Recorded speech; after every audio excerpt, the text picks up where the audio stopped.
What's up guys, my beautiful people, mumeze gute? Nizere rero ko mukomeje kumererwa neza cyane.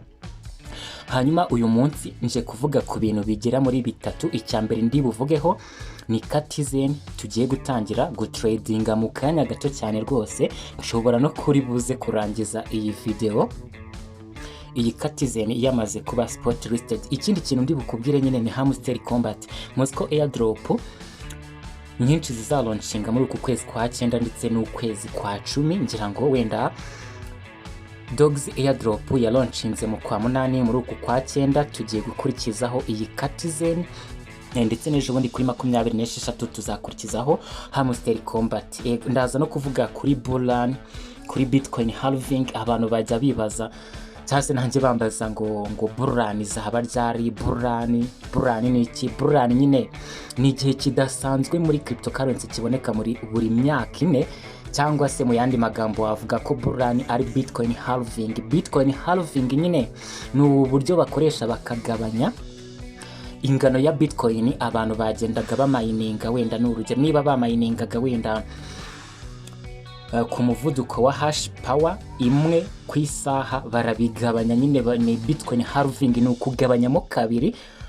Ubwo byumvikane ko ubwo niba bamayiningaga kuri rate ya 1 hash per second, iyo bagabanyijemo kabiri basigara bari ku mayininga 0.5 hash per second. Ngira ngo mu byukuri ni icyo kintu Buran ivuga. None se tugarutse kuri Catizen. Catizen nyine ngiye nabikurije kuri Binance mbikuza 5.17 kati. Uri kubona ko zangezeho mu byukuri neza cyane, ndetse mu kanya hano hariho countdown aho nyine byari biteganyijwe ko iyi Catizen iraza kuba listed ku isaha ya saa 6. Gusa ndabona harenzeho iminota 33 iyi kati itarabasha kuba spot listed. Turacyategereje cyane rero mu byukuri. Nkuko nagiye mbivuga ni mu byukuri ko batwarabonye uducoin dukeya it doesn't matter, ntacyo bivuze, ahubwo icyo tuba tureba ni igiciro. Iyi kati iraza kuba listed ku kihe giciro kingana gute, nibyo twitegereje rero mu kanya gatoya. Ayo matsiko araza gushira guys. Hanyuma se kuri hamster combat ho ndakubwira iki nyine. Muzi ko hamster combat ariyo airdrop igiye gukurikira iyi Catizen.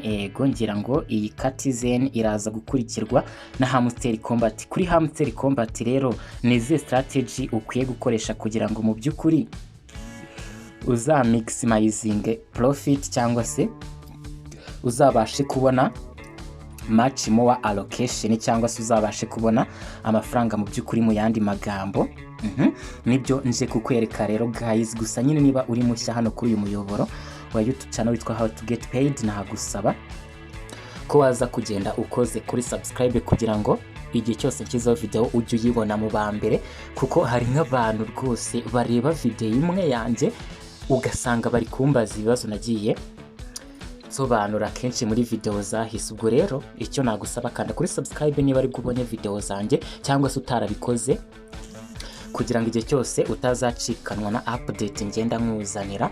Hanyuma iyi video nibibagirwe kuyiha like kuko nibyo bima courage. Hanyuma ndacyategereje ko iyi hamster combat ifunguka kugira ngo mwereke guys uburyo wa maximizing profit kugira ngo uzabone much more allocation. Guys rero ndabona iyi hamster combat kuri iyi nshuro yagigiye, ndabona yanze gufunguka. Sinzi impamvu, kuko uri kubona ko bari kumbwira ngo network error, unable to get your account information. Gusa ariko ikintu nashakaga kukubwira kuri hamster combat ni ukongera profit per hour guys. Ukwiye kongera profit per hour. Hariya muri specials hagiye harimo kadi zigura coin ya kandi zifite profit per hour iri hejuru. Ubwo rero byumvikane ko muri iyi minsi ngahe isigaye guys ukwiye kongera profit per hour, kuko nicyo kintu cy'ingenzi bazagenderaho bari kuduha allocation, cyangwa se barimo kuduha airdrop. Nubwo n'ibindi bikorwa ari ingenzi ziriya keys, gusa ukirinda gukoresha key generator. Key generator ni uburyo abantu nyine bakoresha ukaba wabona n'imfunguzo 1000 mu munota umwe cyangwa se mu minota 5 gusa. Ariko guys ntabwo biri clear kuko mwabonye ko wenda sinzi niba hari abantu batangiye kubona ziriya kadi za cheating is bad, ariko ntabwo nabikwifuriza. Hanyuma ukajya ukora daily cipher, daily combo, ariko nyamuneka ongera profit per hour, byibuze umaking sure ko ufite nka miliyoni 3 kuzamura, kuko ni ibintu bishoboka cyane. Iyo ugiye hariya nyine muri specials tab haba harimo kadi zifite profit per hour iri hejuru, ndetse zigura uducoin duke cyane, ngira ngo nibyo ngibyo gusa nyine ntabwo ari muri special tab gusa, wacekinga no muri PR team, muri market, yego n'ahandi hose ukareba kadi zigiye zifite profit per hour iri hejuru ariko zigura coin nkeya, ngira ngo nibyo ngibyo guys. Wenda sinzi impamvu iyi Uramutse combat kuri inshuro yanze gufunguka gusa, ariko ngira ngo wabisobanukiwe, nagusobanuriye neza guys. Hanyuma reka nze ngaruke kuri Binance turebe niba iyi Catizen yamaze kuba listed, dore ko byari biteganyijwe ko iri bube listed ku isaha ya saa 6. Ndabona rero hafi saa 6:40 zigiye kugera, gusa nyine ntabwo biri burenze uyu munsi. Nakweretse uko turi bu trading iyi Catizen guys.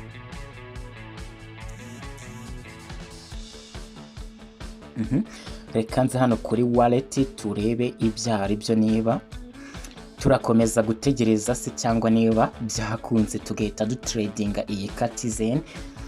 Gusa nyine ariko hari n'izindi project, hari yitwa Vetas, nabahaye update. Vetas guys ni project nayo izatanga amafaranga, ndetse nta bantu benshi bayikoresha.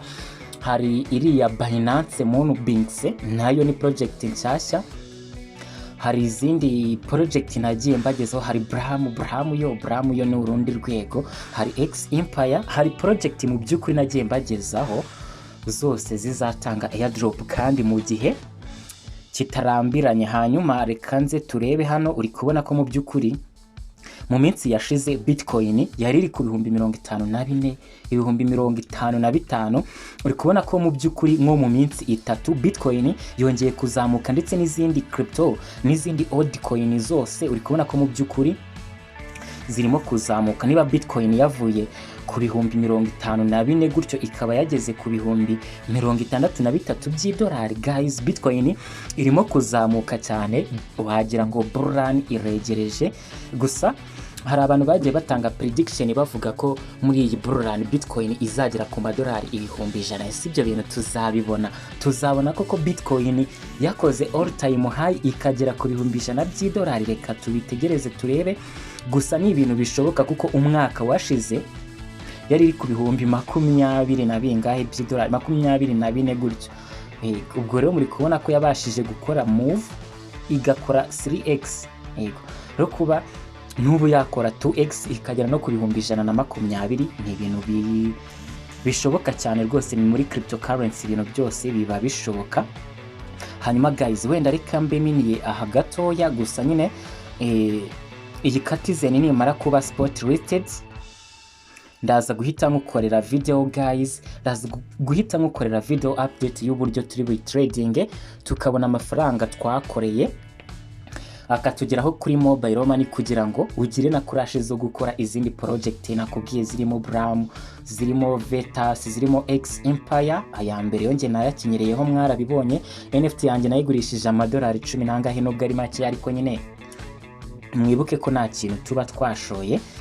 Hanyuma reka duhure mu kanya ndi kubabwira uburyo turi bu trading iyi Catizen. Rero mube ready, mwitegure kuko tugomba gutangirana n'isoko ry'iyi Catizen kugira ngo mu by'ukuri to maximizing income, kuko nyuma gatoya iyo coin imaze kuba listed ihita ikora crash, ihita igabanuka, nubwo wenda nyuma gato yongera kuzamuka. Ariko nyine mube ready kuko mu kanya ndakwereka uko turi bu trading iyi Catizen. Naha mu kanya rero guys, I love you so much, bye bye.